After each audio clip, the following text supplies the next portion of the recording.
É muito prazeroso estar recebendo, né, nós estamos sempre, esperando por eles, né, porque o nosso trabalho, a escola se prepara, né, Sim. para a chegada dos alunos, né, a escola ela tem vida, né, e a vida vem deles. É importante a gente entender que a expectativa que a gente tem na preparação de acolhê-los é uma expectativa triplicada por parte deles. A família tem que passar muita segurança, né? A família tem que mostrar para ele que, no caso de uma mudança de escola, né, numa transição, filho, nós escolhemos algo bom para você, nós acreditamos nesse ambiente, então faça o seu melhor. Saber se tem alguma novidade na escola, uma novidade de professor, novidade de espaço físico. Então, essa curiosidade da expectativa pode trazer uma ansiedade, que, se bem dosada e calibrada, ela pode ser muito positiva. O outro lado é aquela ansiedade de será que eu vou gostar do professor? Isso. Será que eu vou me dar bem? Será que vai ser um ano puxado?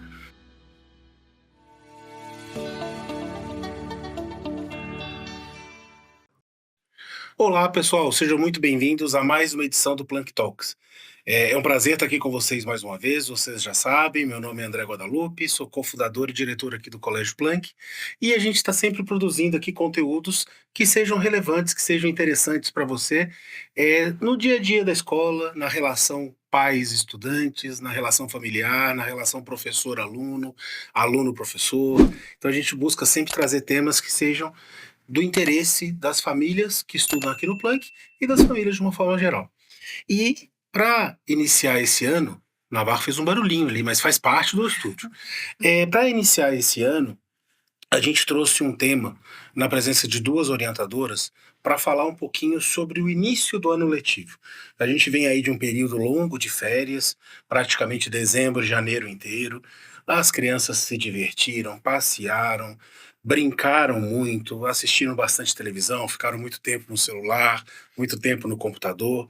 E agora estamos nos aproximando do início das aulas letivas, né? Já estamos, quando esse programa for pro ar, já deve estar os primeiros dias de aula. Logo depois tem um carnaval, que dá uma folguinha, e depois, propriamente dito, começa o ano. Um ano de 2024 com muito pouco feriado.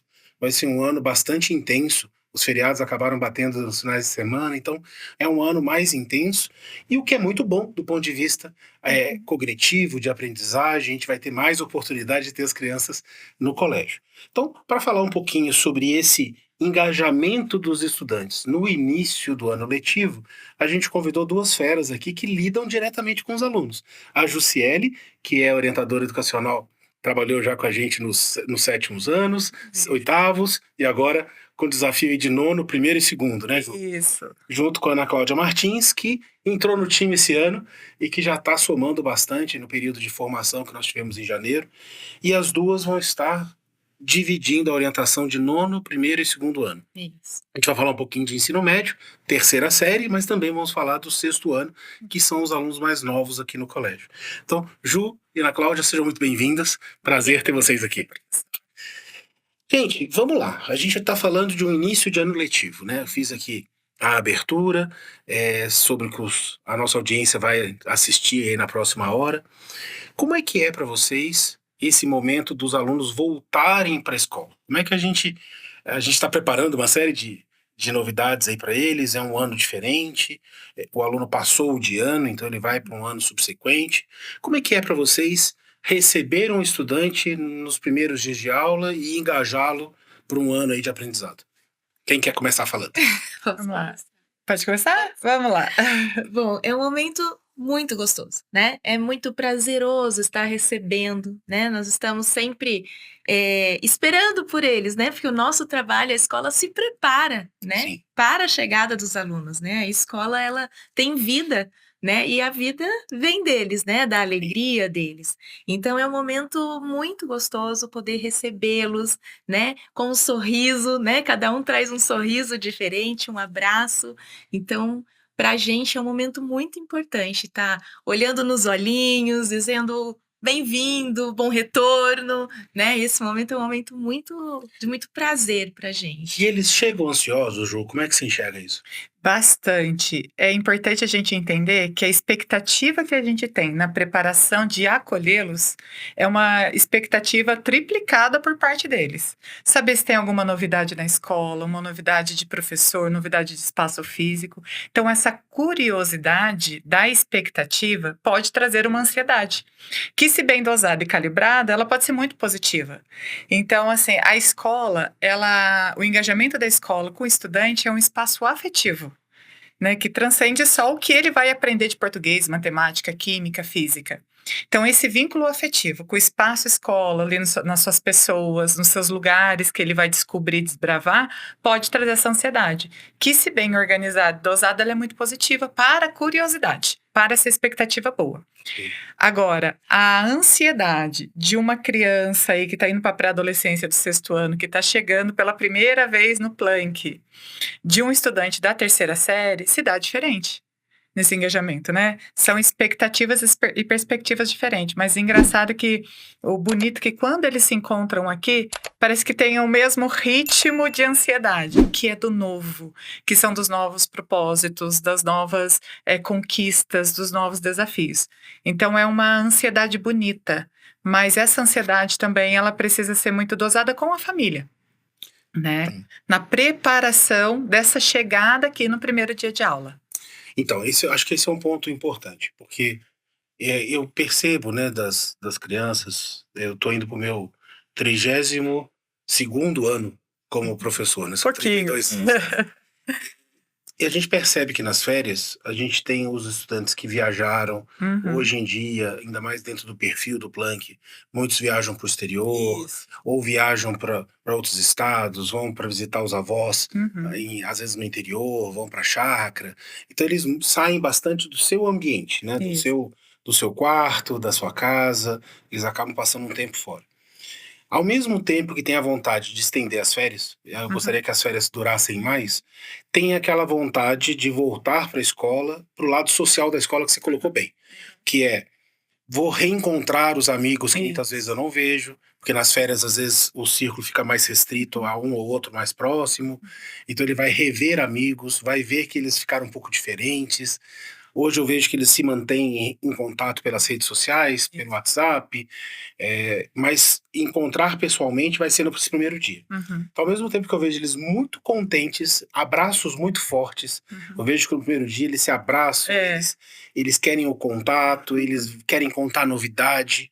É até difícil pra gente que dá aula no primeiro dia, porque eles ficam muito ansiosos em contar o que fizeram, em ouvir o que o outro tem pra contar. Fisicamente tá diferente, né? Fisicamente estão diferentes, a gente vê, ainda mais na pré-adolescência, eles crescem um palmo ao longo de um ano, então eles mudam, têm experiências novas para contar. Esse é o lado bacana. O outro lado é aquela ansiedade de, será que eu vou gostar do professor? Será que eu vou me dar bem? Será que vai ser um ano puxado? Hoje mesmo eu atendi uma família da 3ª série e a mãe estava relatando, ele está ansioso com a 3ª série, imaginando, será que eu vou dar conta? Será que vai ser um ano muito puxado? Será que eu vou conseguir o êxito que eu quero? E essa ansiedade faz parte. Faz. Né? E como que a família calibra isso com o jovem? Que conselhos vocês dão? Porque a gente está gravando antes do início das aulas, vai para o ar na primeira semana de aula, então a família vai estar assistindo vivendo essa primeira semana. Já tendo essas dores, né? Fica aqui uma dica para as próximas voltas às férias, mas nessa primeira semana, ou nesses dias que antecedem o início das aulas, que conselho que vocês duas dariam ou dão para os pais para controlar essa ansiedade, ou para controlar esse medo, esse receio de não dar conta, ou diminuir um pouco a euforia, porque chega muito agitado, muito feliz. Como é que a gente controla esses sentimentos? Eu acredito, professor, que primeiro é não potencializar essa emoção da ansiedade. Então, não potencializar isso como assim, não, filho, vai dar tudo certo, você vai ficar tudo bem, todo mundo vai te amar porque você é incrível, você é a melhor pessoa do mundo, nós te amamos, seus primos te amam, olha sua avó que falou de você nas férias. Isso também é uma maneira de potencializar, de dizer para ele, vai que você não vai se frustrar, que você não vai se sentir entristecido ou com sono, né? Então, a gente colocar na medida certa. Encorajamento é diferente de potencializar. A mesma coisa para o negativo, né? Ah. Não, filho, olha, vai ser difícil mesmo, é tudo novo, você tá numa turma diferente, você tá diferente dos seus pares agora, porque na enturmação isso acontece, né? Onde está o grande equilíbrio disso? Não potencializar nem para mais nem para menos, porque às vezes a gente adulto vai virar uma chavinha de colocar para ele um superpoder que ele ainda não está maturado, né? Não Ainda conhece para gerenciar. poder dele. Ou a gente vai pilhar, como eles dizem. Não, eu vou lá na sua escola mesmo, você está sofrendo, você está sozinho. Deixa viver o processo. O processo é bonito e confia na escola. Confia que a escola que está recebendo tem profissionais que passaram ali um mês se preparando para receber. Um mês com estratégias pedagógicas e socioemocionais para receber e para acolher, né? E que o engajamento, ele não vai acontecer na primeira semana, né? Quando a gente fala de vínculo afetivo, isso se dá num processo. Então, nem potencializar para mais, nem para menos. Eu acho que é um pouco isso, né, Ana? Sim, a família tem que passar muita segurança, né? A família tem que mostrar para ele que, no caso de uma mudança de escola, né, numa transição, filho, nós escolhemos algo bom para você, nós acreditamos nesse ambiente, então faça o seu melhor, né? Mostrar para ele o quanto ele pode, né? E vamos conhecer aos poucos. Isso que a Josiele falou de não vai ser no primeiro momento. Às vezes o primeiro momento é até frustrante, né? Porque se ele mudou de escola, nem sempre os pares vieram, né? E tem, às vezes, tem que entender até o porquê da mudança de escola, né? Às vezes os pais mudaram de cidade, né? E aquilo não foi ainda bem digerido pelaquela criança, né? Entendido por ele. Ou está mudando de colégio exatamente por conta do objetivo. Olha, estamos indo para o ensino médio, né? Queremos um ensino médio mais focado num vestibular, né? Um colégio que te dê mais assistência nesse momento, nesse sentido.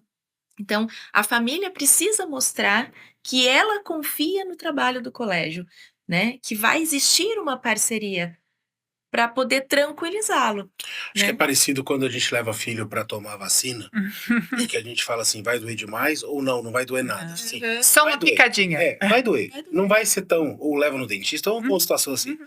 Falar a verdade de eventuais problemas e que vai estar do lado ali segurando na mão, Isso. é a melhor forma de encorajar. Uhum. Só que a gente percebe hoje, eu acho que a gente já está dezenas de episódios do Plank Talks e a gente sempre volta no diálogo e na escuta honesta entre pais e jovens e estudantes e os responsáveis. E existe hoje, isso não é uma particularidade do Plank, mas... E é interessante porque quando a gente apresenta isso nas reuniões de pais ou quando a gente dialoga num talks como a gente está fazendo, ninguém critica, mas na hora de viver, vive o que é criticado, Uhum. que é não permitir que o filho tenha qualquer tipo de frustração. Perfeito. Então, quando a gente vê agora, né, a gente faz um ensalamento Uhum.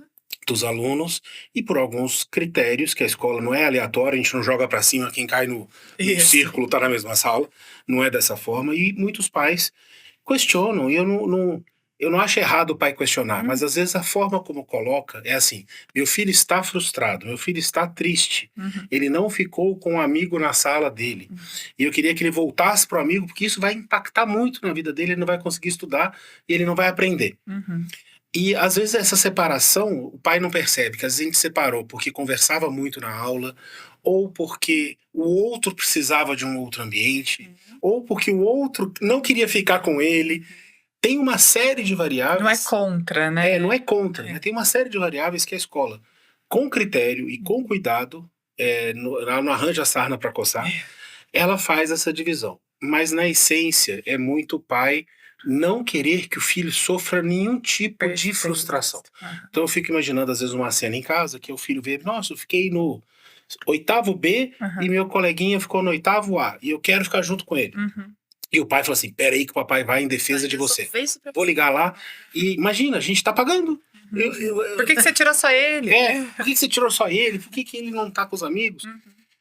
Então assim, eu acho que quando você fala da confiança na escola, primeiro que eles fazem amizade. Segundo Sim. que eles não vão estar em prédios diferentes, eles vão estar a 3 metros um do outro, na chegada, nos intervalos. E eles são muito rápidos nisso, né? E eles constroem amizades muito rápidas e é importante. Porque você imagina que em um determinado momento ele vai se matricular num esporte e nem sempre a pessoa que está do lado dele é a maior afinidade, ele vai se matricular numa extracurricular que é outra pessoa, ou ele vai fazer um curso fora, ou daqui a pouco ele está na graduação, ou ele vai para o mercado de trabalho e o colega que está do lado não é aquela pessoa que ele mais tem amores. Uhum. Então ele tem que ir aprendendo essas pequenas mudanças que a vida Isso. oportuniza para ele. Saber lidar, né, professor, com Saber as lidar. crianças, né? Como é que vocês, apesar de eu ter falado bastante aqui, mas como é que vocês orientam os pais? Perfeito. Que tipo de fala para o pai e para o estudante que está se sentindo quase que perseguido? Tipo, eu fui exilado, Isso. não estou com os meus amigos. Como é que vocês orientam isso? Então, neste momento, professor, é trazer para a família, porque o estudante, ele alcança a dor dele da ruptura do grupo que para ele era cômodo e confortável. Com a família, a gente precisa trazer a clareza desses critérios respeitosos da mudança do ensalamento. Então, é respeitoso com a família trazer ali, primeiro, qual é o critério que a escola deve adotar e que isso é muito claro no nosso projeto, né? A qualidade acadêmica e pedagógica desse estudante ali.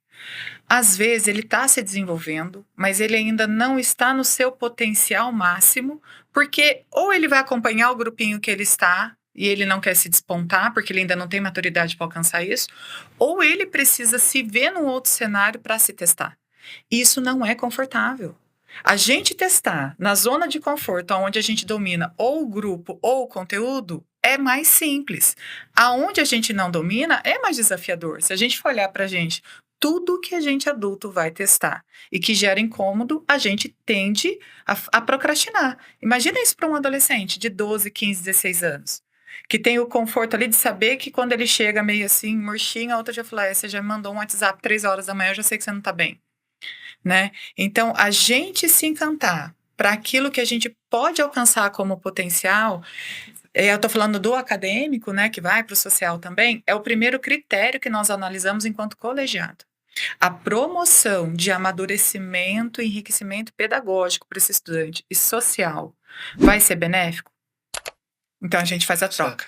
A escola, ela olha para o coletivo, né? Então, quando tem Valorizando o indivíduo no coletivo. Isso, no coletivo. E quando o aluno traz isso para casa, ele olha o eu, né? Eu não estou com meus colegas, eu não estou com meus pares. Vou ter que fazer novos pares, tirar da zona de conforto e mostrar o novo, mas mostrar que ele pode o novo.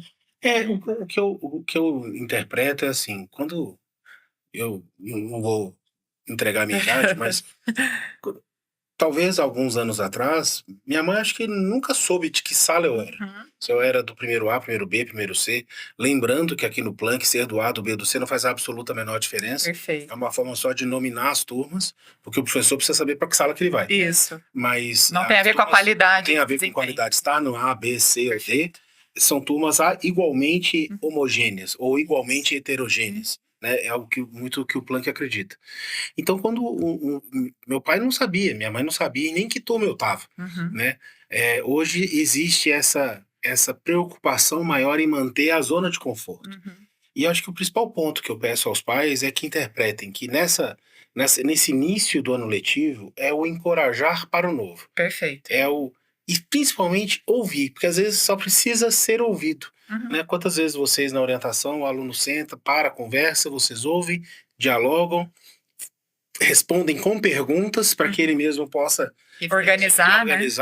E ele percebe que tá tudo bem, eu em 3, 4 dias construo novas amizades, conheço outras pessoas, e lembrando que são poucas turmas, então não existe um embaralhar tão grande assim.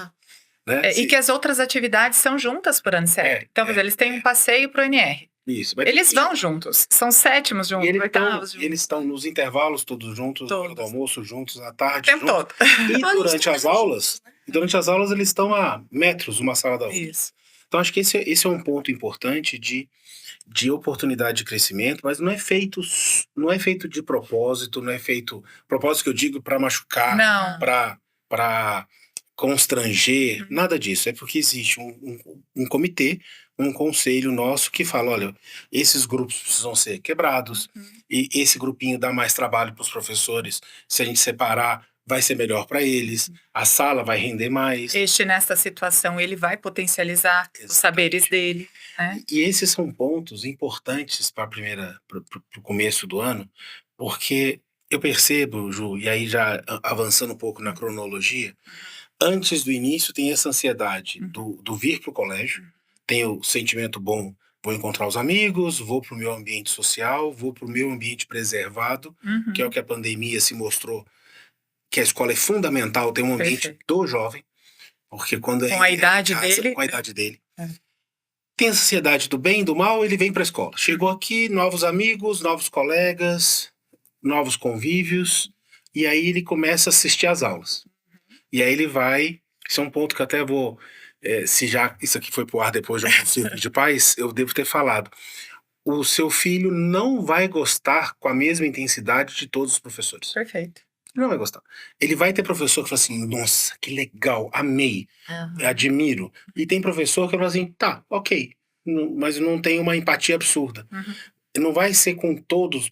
Vai ter professor que às vezes até não gosta, mas ele respeita como um bom professor, uma pessoa que está ali para trazer o conhecimento daquela disciplina.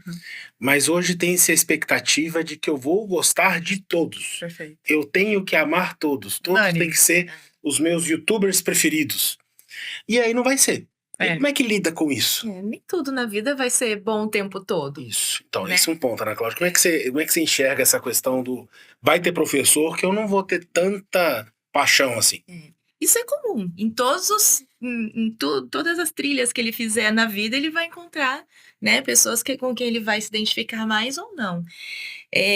Muitas vezes o aluno vincula, né, a figura do professor com a disciplina, né? Sim. Então, eu não gosto muito de química. Então, o professor de química.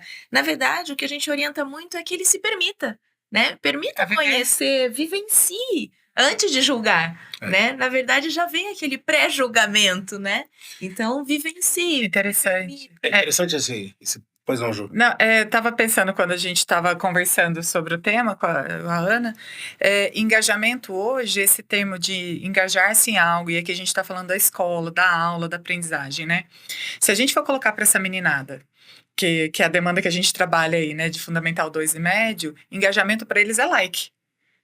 Engajamento é like. Quantos likes, independente se é relevante ou não. Exato. Aqui a gente está falando da relevância daquela aprendizagem. Então, é claro que eu vou me engajar até afetivamente com algo que eu gosto. Então, se eu gosto mais de matemática, é quase que orgânico. E se eu não gosto muito de literatura? Vai gerar sofrimento, mas é possível engajar? Ele é.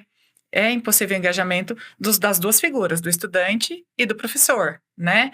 Mas o que a Ana trouxe de engajar igual para tudo não é possível, né? No desenvolvimento humano isso não é possível.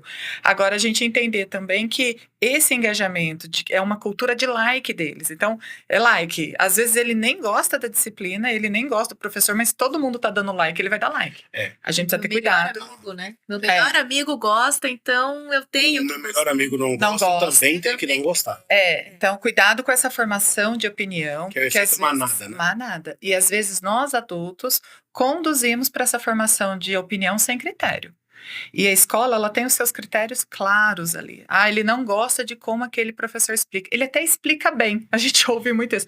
Não, Ju, ele até explica bem, mas o meu filho não gosta. Né? Então, atrás desse não gosta, a gente precisa investigar se ele está conseguindo ser protagonista da aprendizagem dele, se aquilo que o professor está investigando em sala de aula, à tarde, ele está indo além, procurar uma outra forma de resolver para trocar. Aí você abordou um ponto muito importante, né? Hoje, a gente percebe no jovem desde pequenininho. Hoje eu fui almoçar com o professor Humberto e o professor Pelisson, e na mesa ao lado tinha uma família com duas crianças pequenas, deviam ter 3 anos, 4 anos, os dois no celular assistindo desenho animado e episódios enquanto a família almoçava. De certa forma, a família, os pais pensam assim, eu quero almoçar em paz. Então toma aqui o celular, se distrai aí porque a gente almoça. E aí a gente comentando, né, falei, o problema é que quando chega na nossa aula, a gente tem que falar, guarda o celular na mala e não. Porque o que acontece com essas crianças desde cedo? Ele pega o celular e ele vai assistir um videozinho. Esse vídeo eu gostei, eu assisto. Esse eu não gostei, eu mudo. Uhum. Esse eu não gostei, eu mudo de novo. Esse eu não gostei, eu mudo de novo. O professor, ele tem vontade de mudar o professor. Ele tá ali. Aquela aula de física, ou aquela aula de literatura, ou aquela aula de geografia, não foi como ele tinha a expectativa de ser, ele não tem a paciência de esperar. E ele quer mudar o professor. Uhum. E se ele não consegue Mudar. empurrar pro lado, ele desconecta. Ele faz isso com a cabecinha e vai fazer outra coisa. Outra coisa. Então, o grande desafio hoje para nós professores é entendermos que isso é uma forma dele pensar, que ele foi, de certa forma, vou usar uma palavra forte, mas treinado ou doutrinado a fazer desde pequenininho. Você pega lá, criança de 3 anos de idade, o desenho que ele gostava, ele ficava um pouquinho mais, mas segundos. Senão ele já passava o dedinho. Na aula ele faz isso. Ele é estimulado a não esperar. Estimulado a não esperar, estimulado a não Uma ter... geração mais imediatista. Mas, totalmente, a geração Pra dopamina. ontem. É. Que é pra O ontem. tempo todo tem que ser bom. E um conteúdo, uma aula de 50 minutos, uma aula de 100 minutos, ela tem um começo, ela tem o seu ápice, ela tem o fechamento, ela tem a conclusão, ela tem um momento de treinar, de agora vamos produzir, vamos escrever, vamos dialogar, vamos conversar. E nem sempre é tão bom. Então, Uhum. esse é um desafio que nós temos com os jovens, nós como professores, porque jamais seremos youtubers. Isso. Porque você imagina, a gente dá 6 aulas de manhã. Não dá um vídeo do YouTube que foi editado, programado, ilustrado, legendado, com imagens, feito no tempo certo, os grandes com psicólogos atrás para fazer com que o engajamento seja máximo. Nunca uma aula vai ser como o YouTube. Então Não não adianta falar assim, você não é como o meu YouTube preferido. Não somos mesmo. Isso. Então, esse é um desafio. E com os pais, de novo, é aquilo que você colocou no início.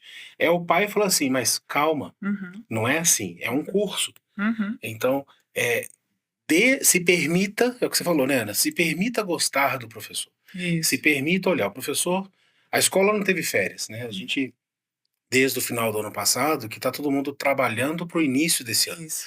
Parece que o aluno saiu de férias em novembro, dezembro, e voltou hoje, a escola tá igual. Igual entre aspas, mas parece que deu uma pausa. Não, foram 60 dias de muita coisa acontecendo, muitas reuniões, dezenas de treinamentos, dezenas de alinhamentos para que a primeira semana de aula acontecesse de forma perfeita. Sim. E o aluno, ele precisa ter essa paciência, que hoje é muito difícil. E aí talvez o que o pai possa fazer é, vamos com calma, Isso. tenha paciência, espera. Não é rotular o professor, não é rotular a orientação, não é rotular a cantina, não é rotular a entrada e a saída da escola. Como situações de não paciência. Sim. Eu acho que hoje a gente tem que desenvolver no colégio um pouco de paciência. As pessoas não têm paciência. As pessoas não têm...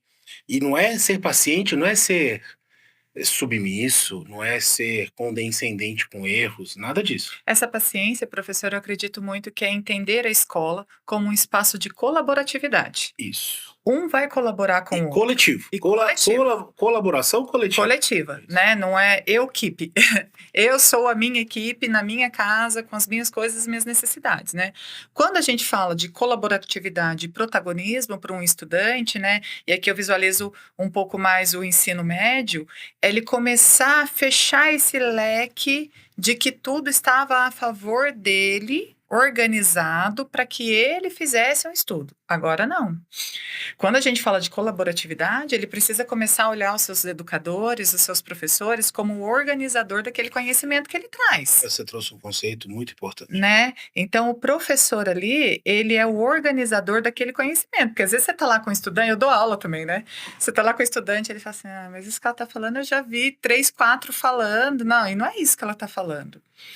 Então, ele nem esperou o capítulo seguinte, você está dando um spoiler aquilo que você vai falar, ele já está assim, não é isso que você está falando. Não, calma, é o processo. Né? Então, quando a gente fala de o ensino médio encarar o seu professor como organizador do conhecimento, é ele entender esse processo em aula também, né? Um facilitador, que eu vejo muito, né? É quando a gente coloca para eles o que vai acontecer na aula como pauta. É muito interessante, porque quando eu dava aula na educação infantil há alguns anos atrás, né? Há uns 15 anos atrás, o que a gente colocava no quadro para a criança? A rotina. Me parece que com o adolescente de ensino médio agora, o senhor vai entrar para dar uma aula de física, ó, vou dar o ondulatório, a gente vai ver isso, isso, isso, e vai checando. É incrível que muitos conseguem ir, mas por quê? Porque eles não têm essa habilidade de estímulo processual desenvolvida. Na verdade, você tem que antecipar, né? Tudo que É, você antecipa um é a pouco. rotina mesmo da aula, né? A aula de hoje nós vamos trabalhar isso. Daquela diminuída na É que ansiedade. trabalhar isso, só para deixar claro para nossa audiência, não é só vamos trabalhar ondulatório, que é o exemplo que você deu. Aham. Eu vou trabalhar ondulatório, a gente vai ver características dessas, Isso. depois a gente vai fazer esse exercício, depois a gente vai vir para cá. E a Isso. cada 5, 10 minutos, fala, fizemos isso. Estamos fizemos aqui. Isso, fizemos isso. Isso eu tenho lido um pouco, né, sobre isso. Tem trazido para eles essa organização de Isso. processo de estímulo que é diferente do imediato. É que eu tenho tentado fazer isso e no final do ano passado eu comecei a fazer mais Uhum. e ficou evidente, a percepção que eu tenho é que você diminui aqueles 50 minutos da aula para pacotinhos de 10 minutos. Uhum. Então, assim, nós vamos ver esses 6 itens hoje. Perfeito. E agora fomos esse. Na cabeça dele isso aqui foi. Lembra quando...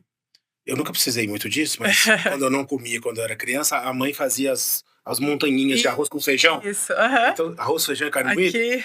Então você ia comendo as montanhas. Na hora que você via, você comia o prato todo. Me parece que hoje a quase gente que tem essa fazer fragmentação em pequenas montanhinhas no prato. Perfeito. Você já comeu essa montanha, agora vamos comer essa outra montanha. Pronto, comeu o prato todo. Olha, e parece que tem mais, né? É. A gente está falando aqui de um método de estudo que o professor está precisando inovar e fazer em sala, que é o método Pomodoro. Isso. Né? Isso. Fragmentar a sua aula para trazer clareiras de processo, porque ele não consegue esperar, ele quer o todo já. Na verdade, até o tempo atencional, né? O tempo atencional dos estudantes Cada vez de menor. hoje está cada vez menor. Então, quando você faz, né, os montinhos, né, de cada 10 minutos, existe uma facilidade maior Dele digerir aquilo de ali. digerir isso. E o que eu percebo muito, que daí a gente precisa muito do apoio dos pais, seja para o 6º ano do fundamental, seja para a 3ª série do médio. Claro que cada família conhece o seu filho, cada família conhece as particularidades. É a questão do desafio que é o estudar mais perto da aula do que perto da prova. Sensacional. Né? Porque quanto mais a gente estudar perto da aula, mais eficiente vai ser esse processo. E a gente percebe, de uma forma geral, não é no Planck, é no mundo, uma menor resiliência, uma menor curiosidade dos alunos na disciplina. Parece que para ele, eu não entendi, tudo bem. O brio acadêmico, o brio orgulho, intelectual, né, do aluno, se você falar para ele, isso aqui é difícil, você não dá conta, ele, tá bom.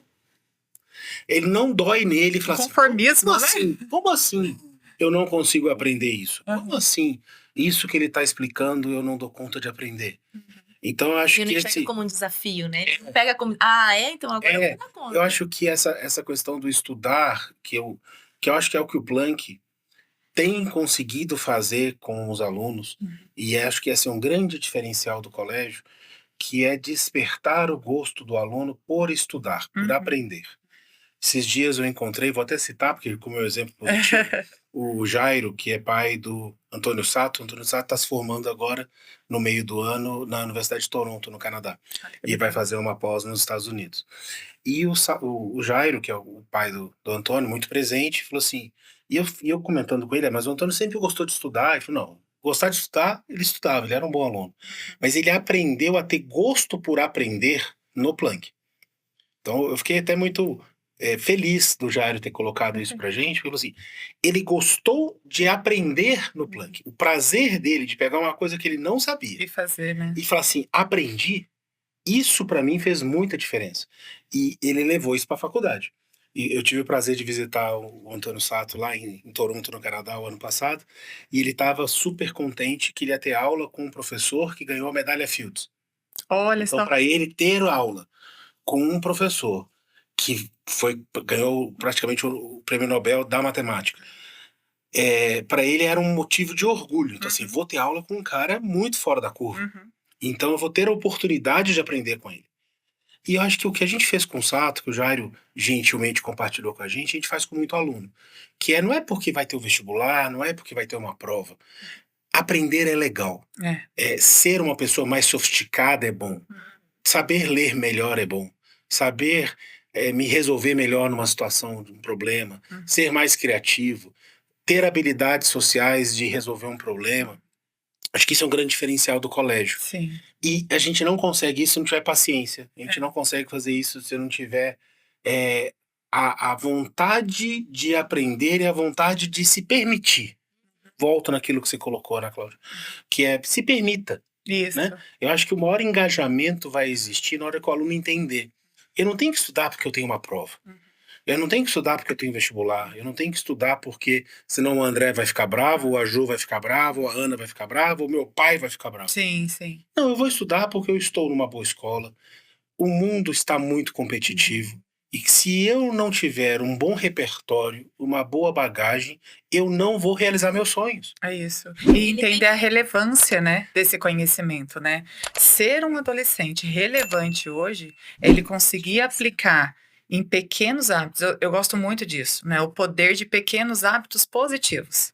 O que acontece é que eles, na Gana, agora eles querem começar tudo ao mesmo tempo. Então, faz os propósitos. Não, mãe, esse ano eu vou fazer todas as tarefas como aprofundamento, né? Eu vou fazer tudo, tudo. Então, na hora da primeira dificuldade, ele deixa. Porque ele vai ver que ele não vai alcançar e aquilo não é relevante para ele. Quando a gente fala da relevância, nisso que o senhor está trazendo, é pegar pequenos hábitos que são saudáveis e torná-los grandes. Então, eu sou muito fã da rotina com hábitos que vai dar resultado. Quando a gente fala de uma prova, a gente tem o primeiro ciclo de prova com eles aí já fevereiro, né? Depois do carnaval, já aí com o nono ano ensino médio, né? Se ele já começa agora com uma postura de que semanalmente ele tem o bolinho de blocos ali, isso vai dar para ele substância relevante para fazer aqui. Não clareza e segurança de todo o conteúdo, porque ele está estudante, ele está num processo de testagem da aprendizagem. Agora, essa cultura de estudar para obter um mérito, né, é tão frustrante porque você não passa novamente pelo que a gente falou, pelo processo. Então, o poder de pequenos hábitos e de fazer um pouco e bem feito a cada dia é que vai trazer para ele resultado lá na frente. Ele tem que entender que o aprender a gente costuma dizer que é o aprender para a vida. Não é eu vou aprender para essa prova, né? Eu não vou aprender para isso, eu vou aprender por o que vier da vida, né? É aprender para isso também, aprender para aprender a aplicar, aprender para aprender a ser relevante, né? A gente tem esses papéis. O papel do professor é ser uma pessoa que estude a matéria, que pense estratégias diferentes de ensinar, que seja, eu gosto muito do termo de ser um explicador, né, um facilitador. Ele tem que explicar aquilo que é complexo de uma forma simples. Então, não que eu faça isso com êxito, mas o meu papel é pegar a física, que muitas vezes não é simples, e quebrar e mostrar para o aluno que aquilo é aplicável e que ele dá conta e que aquilo pode ser interessante. Só que é muito cruel quando a sociedade deposita no professor toda a responsabilidade pelo engajamento. Então, se o professor não for super interessante, não tem um aprendizado. Porque tem da parte do aluno e da família a construção desses hábitos. Então, é a construção do ambiente adequado de estudo. É entender que existe um estudante em casa. Eu acho que esse é um grande desafio da sociedade. Os pais hoje vivem, e às vezes aqui eu entro em terrenos perigosos, mas eu corro esse risco, da inércia do casar, da inércia do ter filhos, e muitas vezes não estão preparados para isso. Ter um estudante em casa, independente da faixa etária, é respeitar a dinâmica desse estudante. Então, não dá para, às vezes, de tarde, claro que tem exceções, mas à tarde, no contraturno da aula, ele tem que ter tranquilidade em casa para estudar. Então, muitas vezes, o pai coloca um monte de atividade para ele. Muitas atividades de esporte, muitas atividades de acompanhamento, muitas atividades de reforço. E esse menino não tem tempo, ele se estressa, ele satura. Acaba tirando o sabor daquilo que é o tempero principal, que é a sala de aula e o que o professor está fazendo. O ter tempo para estudar. O final de semana precisa ter. Então, às vezes tem famílias que são muito festeiras, muito festivas, e esquece que você tem um estudante em casa. Esse estudante, ele precisa ter o seu espaço É muito difícil um estudante de 16, 17 anos estar no quarto estudando e a família toda celebrando ali fora. Então, Uhum. não estou dizendo que a família tem que virar um mosteiro, Ah, silêncio, mas entender que existem fases na vida uhum. e essas fases na vida compõem o momento de vida de cada membro da família. Estabelecer prioridades, né, professor? Exato. Se a gente consegue, em família, estabelecer prioridades de rotina, e dar o suporte nessa prioridade desse adolescente, né, para fundamental isso é visível, eles não conseguem essa autonomia de prioridade. O ensino médio entende-se que está um pouquinho mais maduro, mas precisa desse suporte, né? Então, dar prioridade naquilo que é rotina de estudo não é dizer, ó, você tem aqui, você tem o material, você tem a mesinha no seu quarto, você tem o acesso, e eu tô lá com o seu tio na piscina fazendo churrasco. Eu Isso. quero que você estude. Isso é cruel, né? Para um estudante que está vestibulando, olha, a mamãe e o papai tá saindo, vai para um resort e você fica aí estudando. É cruel, ele vai pegar o celular e vai ficar conversando com os amigos, vai jogar, porque ele está sendo punido por ser estudante. Então a gente precisa ter cuidado, senão a gente coloca prioridades que pra gente é adulto, porque a gente já passou por isso e agora eu vou viver minha vida adulta, e ok, mas eu coloco como punição a visão da escola e as tarefas que a escola dá. Quando eu estou trazendo isso, né, o que eu vejo na prática é que muitas vezes a família espera o inverso, que a escola se adeque à sua vida social, à sua rotina social, né? Eu acho que é um casamento. Quando há uma necessidade, não é um problema, mas isso não pode ser a regra, né? Se eu organizo os dias da semana entre o meu trabalho, a minha empresa, o que eu faço e a escola do meu filho, eu vou ter momentos de lazer onde todo mundo vai parar. Né? O que não pode e o que eu não aconselho, né, é que fique essa guerra clara na cabeça do estudante, onde isso é sua prioridade, não é a nossa, O Edgar né? Morin, que tem muito texto na internet, e se seus pais tiverem interesse, só digitar no Google e ver algumas referências dele. O Edgar Morin fala que as famílias não têm essa consciência clara, mas quando matriculam um filho na escola, são, de certa forma, escravos do calendário da escola. Então, eu fiz a escolha pelo Planck. O Planck tem um calendário letivo, Uhum, de férias, de provas. Então, uhum, claro, eu mesmo, como pai, já tirei meu filho de aulas aqui do colégio, porque optamos fazer uma viagem de uma semana. Então, como família, uhum, priorizamos que aquela viagem seria bacana para eles e fizemos. E uhum. depois tem o preço. Perdeu uma prova, vamos fazer a substitutiva, vai correr atrás das tarefas, vai correr atrás do que estudou, mas foi algo combinado. E é Isso. uma exceção. Então, mas já fizemos, não tenho nada contra. Mas entenda que o calendário da escola não é um calendário que se adequa à sua Uhum. vida. Ele O continua. calendário da escola é um É. calendário que existe. Então, é claro, a gente já recebeu chamadas, tal dia eu vou ter que fazer uma viagem que é Sim. impossível, o casamento de uma pessoa da família, ou uma viagem que o pai ou a mãe vão fazer e a gente vai aproveitar e vai dar a oportunidade da criança, do jovem de conhecer. Nossa, Uhum. eu acho que às vezes a oportunidade de viajar com a família É e passar uma semana juntos em outra cultura, isso tem um ganho, enorme. eu acho que é incomparável. Então, eu sou favorável a isso. Só não pode agora faz exatamente como eu preciso. Não, existem as regras Isso. para que isso se enquadre. Ou a rotina diária ser baseada nisso. O que Isso. eu sinto, por exemplo, né? Até o ano passado eu estava com 7º e 8º. Eles têm uma rotina tão estressante no período da tarde, mas de coisas que são prazerosas. Jazz, balé, futebol, basquete, robótica, Tênis. beach tênis, skate, tudo que eles fazem. E aí eles vão chegar em casa às 8, 8h30. E aí que vai fazer tarefa. Entenda que a tarefa, ela é a conexão do que o professor trouxe aqui e que vai continuar amanhã. Olha a cabeça dessa criança. O que que ele vai ficar lembrando? Ah, da crush lá do skate, do lance que ele não fez bem no beach tennis. Ele não vai lembrar da regra de matemática ou a ordem de língua portuguesa do Darcy, né? Então, eu acredito que se equilibrar melhor essa rotina, porque viagens grandes são mais programadas. Claro. Agora, no dia a dia, né? o impacto maior na falta de engajamento é o que é do dia a dia, que é a força E dessa ele expectativa. chega à noite já exausto, né? Muito Porque cansado. não é só o que prioriza no cérebro dele. Ele já tá. É a última energiazinha Exato. dele. E aí esse jovem, de certa forma, vai ficando estafado. A percepção do pai é que tá oportunizando um monte de coisa legal pro filho. Uhum. Por outro lado, tá dando quase que um exagero, né? Uhum. Tá supitando. Ele precisa de tempo ocioso. Ele precisa de tempo sem nada para fazer. Uhum. Então, eu acho que isso tem também muito a ver com o engajamento da escola. Sim. Porque um jovem muito cansado, ele não consegue assistir a aula de manhã. Uhum. E aí ele fica cansado durante a aula. Ele fica mais irritadiço durante a aula. Uhum. Então, acho que também, até coloquei na minha pautinha aqui, quando a gente fala de engajamento, que é as famílias também se preocuparem muito com a qualidade do sono nessas primeiras semanas.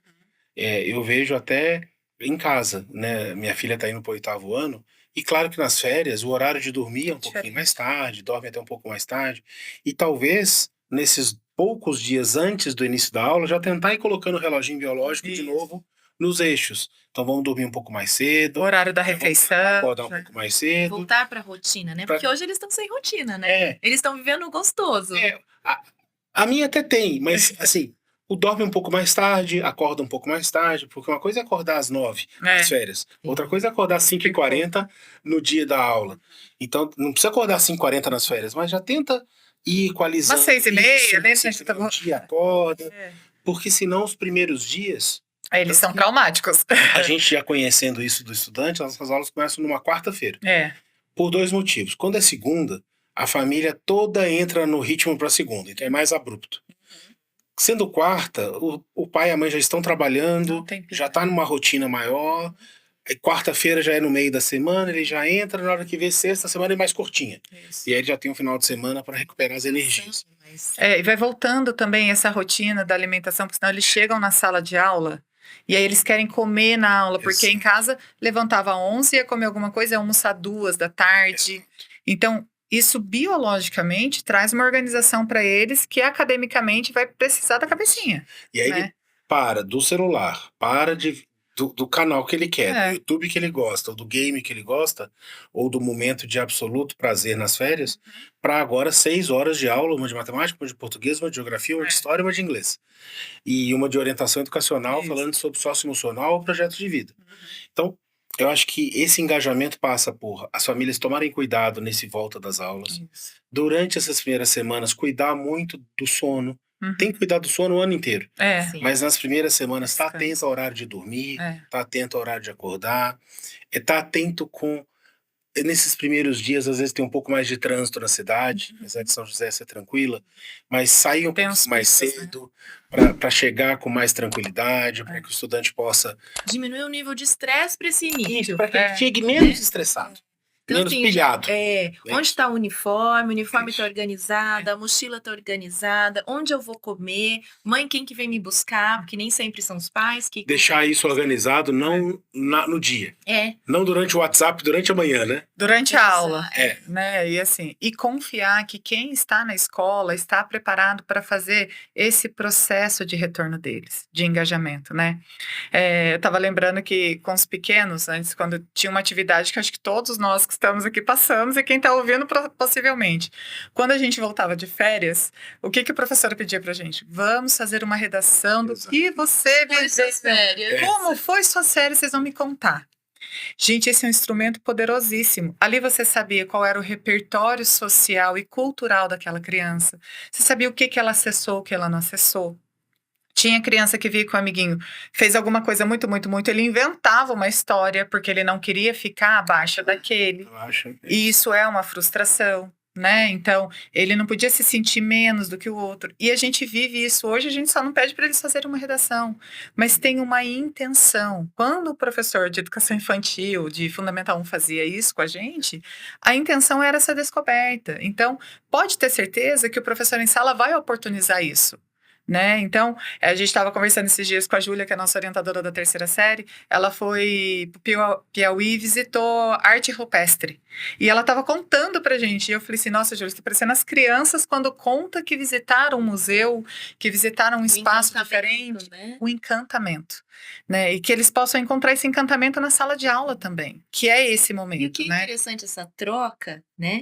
É porque muitas vezes nesse momento ele consegue vincular, nossa, mas eu vi as ondas, e vincula com o que ele aprendeu em sala de aula em algum momento, né? Isso vai fazendo ele gostar, vai tornando mais curioso. Nossa, mas vai trazendo curiosidades, começa a vincular um laboratório de química, né? Ele começa a enxergar as reações. Nossa, mas isso acontece em tal lugar, eu visitei tal lugar. Então, isso Eu vi um vai vulcão, trazendo. eles contam tudo. E eu acho que essa descoberta é que muitas vezes eles não têm maturidade para isso. Sim. Se a gente pudesse voltar, é muito comum quando a gente apresenta o projeto da escola, os pais falarem assim: poxa, mas eu posso me matricular aqui? Eu queria estudar aqui de novo. Porque daí ele fala assim: eu, com essa percepção que eu tenho hoje, com esse nível de maturidade, eu aproveitaria melhor a escola. Eu viveria melhor a escola. Mas eles são jovens e claro que muita coisa passa, né? Passa desapercebida, eles só vão dar valor a isso quando Inês é morta, já foi. Mas que a gente possa sempre refletir sobre isso. E aí, Ju e Ana, a gente já está caminhando aí para o fim do nosso papo. Que expectativa um pai, uma mãe que está acompanhando os primeiros dias de aula, que ele tem que estar atento ao filho? Que sinais o filho pode dar de que ele não está bem e que ação? Então são duas perguntas. Que sinais um estudante pode passar para a família e que a família tem que estar atenta para perceber que alguma coisa não está bem nesse início de ano? E o que ela pode fazer com o jovem e com a escola, dado que ela percebeu que alguma coisa não está bem? Que sugestão que vocês dão para isso?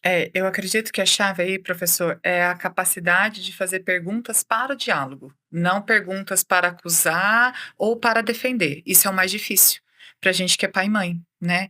Então, que são perguntas que oportunizam o diálogo. Eles não gostam que perguntem: e aí, filho, como é que foi seu dia hoje? Você fez um novo amigo? Você gostou da professora de educação física? Isso A não. resposta às vezes é só, tá tudo bem, foi legal, né? Eu acho que tem que. Não, Dá um não é exemplo. isso. O que seria Isso. Então, uma pergunta sensata para uma criança é assim: me conta algo hoje que foi significativo no seu dia. O que você aprendeu? Conta para mim. Não é se gostou, é o que aprendeu.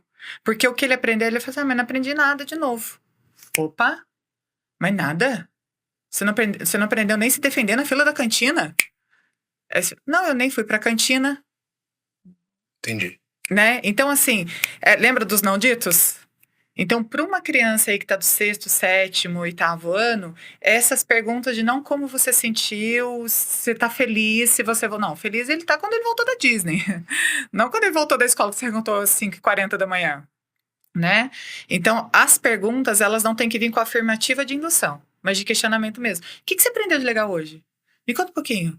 Filha, a quadra da sua escola tá igual? E o laboratório maker que você me falava tanto? Então, vai lembrando na memória coisas que ele falava ano passado que era encantamento da escola. Vai por aí. Porque tá no sistema límbico, tá na emoção. Então, você vai puxar por aí. Um estudante mais velho chegou e falou: ih, filho, tem muita lista?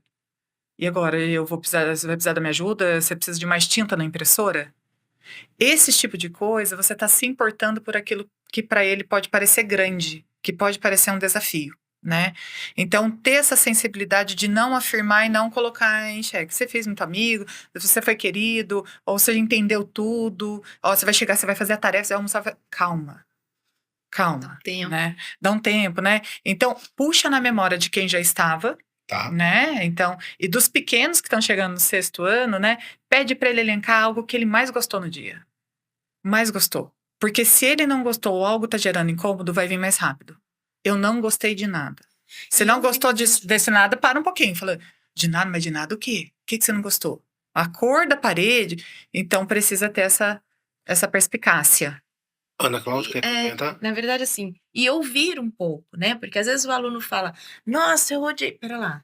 Né? Às vezes os pais já, naquela angústia de não deixar o filho frustrar, já vem para a escola, já. Venha para a escola, venha nos ouvir, estamos aqui para acolher essa família, para acolher esse aluno, né? Olhe muito nos olhinhos, né? Porque a expressão fala muito. Às vezes, mãe, tá tudo bem, mas você conhece seu filho, você sabe que não tá muito bem olhando para ele, né? E aí vir e conversar e dialogar, não já vir com aquele: filho, então vou resolver para você. Né? Não, vamos juntos entender, vamos entender o que aconteceu. E dá um tempo para ele experimentar o espaço também, né? E se experimentar no espaço. Conhecer novo. Eu acho que eu fico na porta da escola recebendo os meninos, assim como vocês ficam um pouquinho para dentro da catraca, e procuro sempre identificar se ele está chegando bem, está chegando leve, se ele está tranquilo, se o vir para a escola é algo natural, se é algo orgânico, algo espontâneo. Claro que uns chegam mais felizes, outros são mais quietinhos, vai do temperamento de cada um, mas a observação que eu busco ter é se ele está chegando bem, se está sendo leve, né?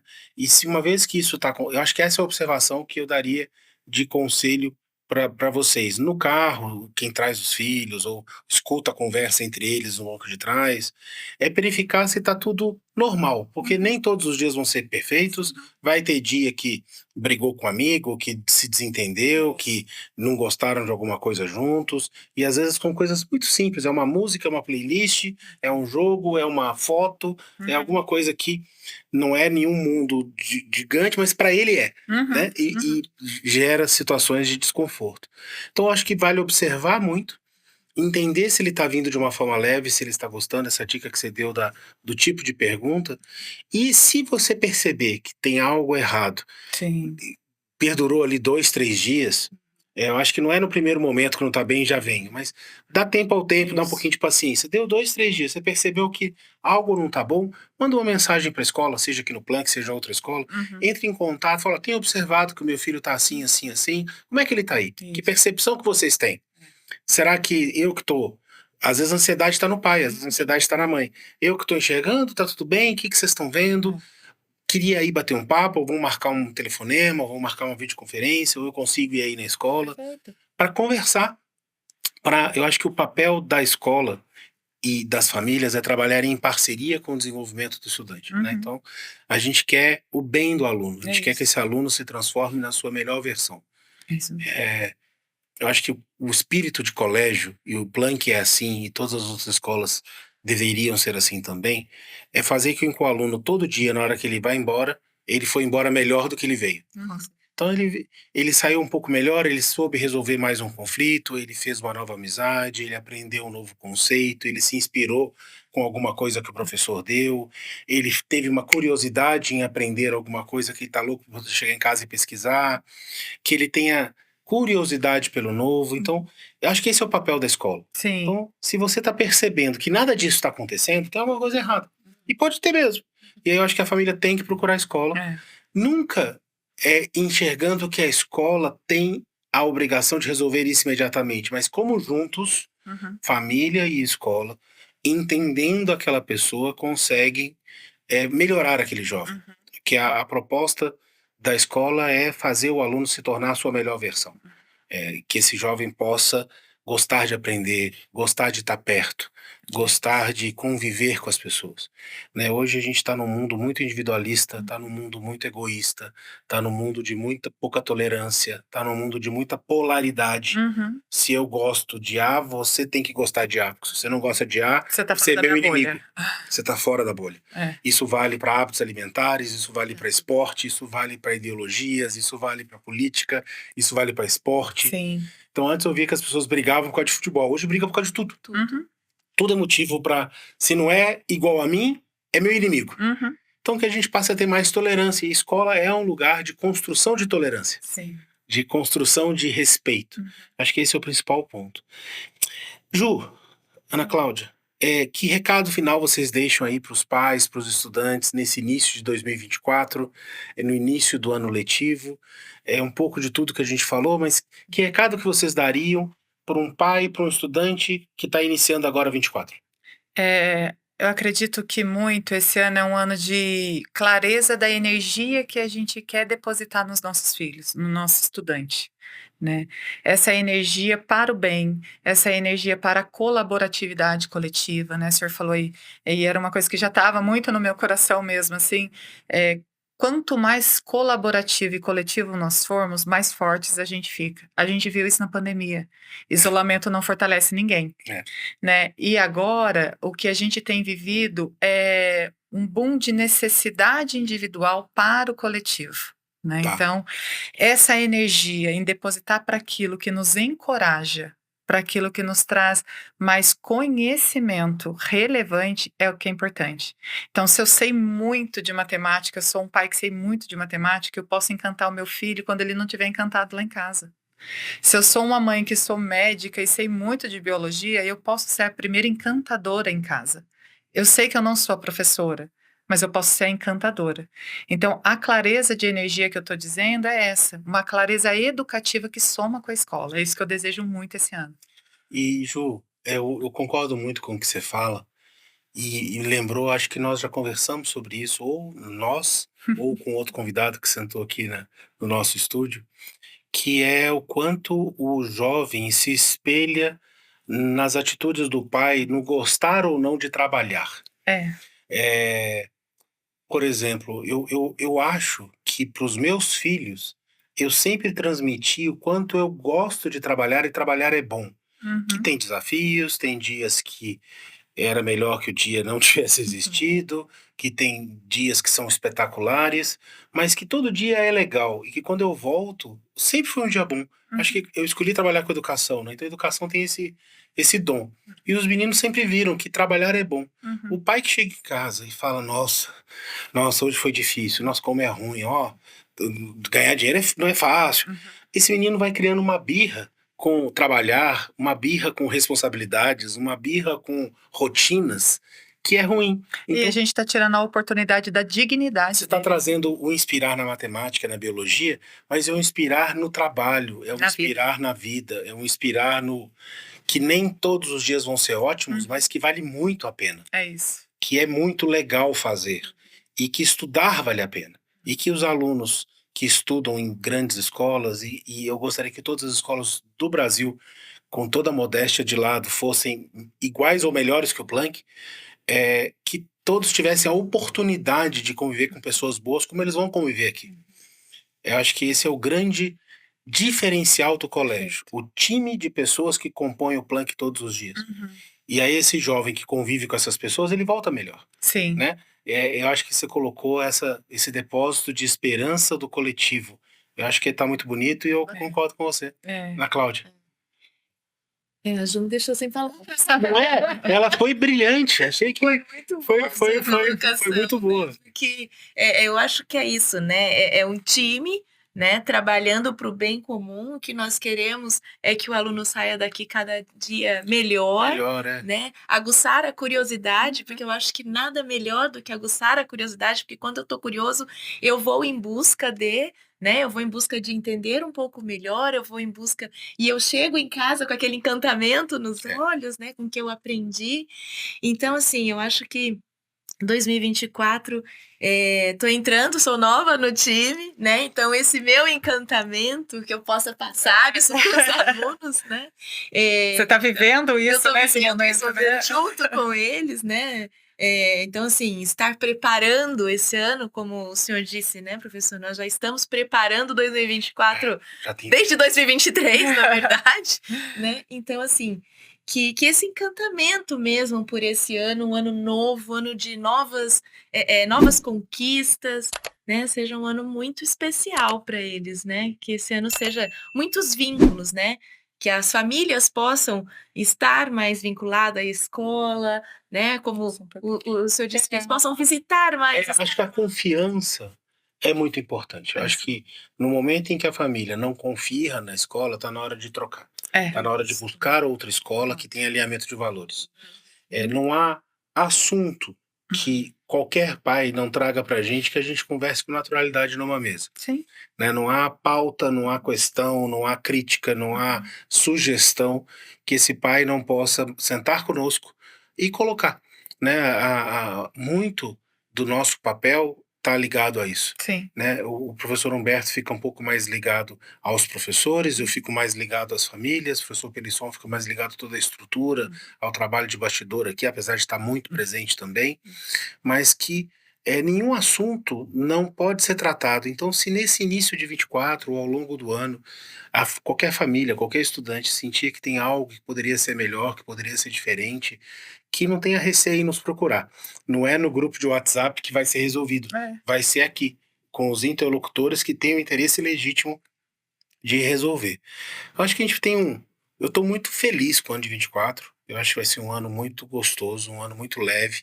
Nós tivemos um ano de janeiro com muitas formações, com muitas reuniões, e eu senti que foi um mês muito leve, foi um mês muito tranquilo, um mês muito sereno, e eu acredito que 24 tem tudo para ser um ano mais tranquilo, um ano onde todo mundo veio com as baterias recarregadas, que os jovens venham dispostos a aprender, a colaborar, a se tornarem melhores, a serem curiosos, serem criativos, serem crianças. Sim. Serem crianças, tenham tempo para brincar, tenham tempo para se divertir, para fazer serelepices, feito eu brinco com eles, que eles são muito serelepes, porque são crianças, não são adultos pequenos, são crianças. E são estudantes, são aprendentes, né? São aprendizes. Então, tudo bem errar. Só que aqui a nossa vontade é ser muito ético, nosso trabalho é de boa intenção. E onde tem essa vontade de desenvolver, sempre vai ter espaço para que a gente faça isso juntos, né? Queria agradecer muito, Ju, Ana, obrigado demais pelo tempo de vocês, de estar aqui, de terem preparado, de terem, junto com a Alessandra, desenhado aí a pauta. Obrigado, Navarro, que está aqui nos bastidores, nos gravando, o Cauê do time de marketing, que está aqui também no estúdio. Obrigado a cada um de vocês. Sem vocês era impossível a gente construir e que a gente faça um ano de 24 aí com muitos episódios legais. Se esse episódio fez diferença para você, deixa aqui um comentário, compartilha, não esquece de curtir, de deixar ali o sininho para ser notificado sobre as novas publicações do Plank Talks e deixa aqui sugestões de temas que vocês gostariam de ouvir, de debater, pessoas que vocês gostariam que a gente convidasse para debater qualquer tema que traga cultura, que traga informação, que traga relevância para o nosso dia a dia. Então, obrigado pela sua audiência e a gente se vê no próximo Plank Talks. Obrigado, gente. Grande abraço. Tchau, tchau.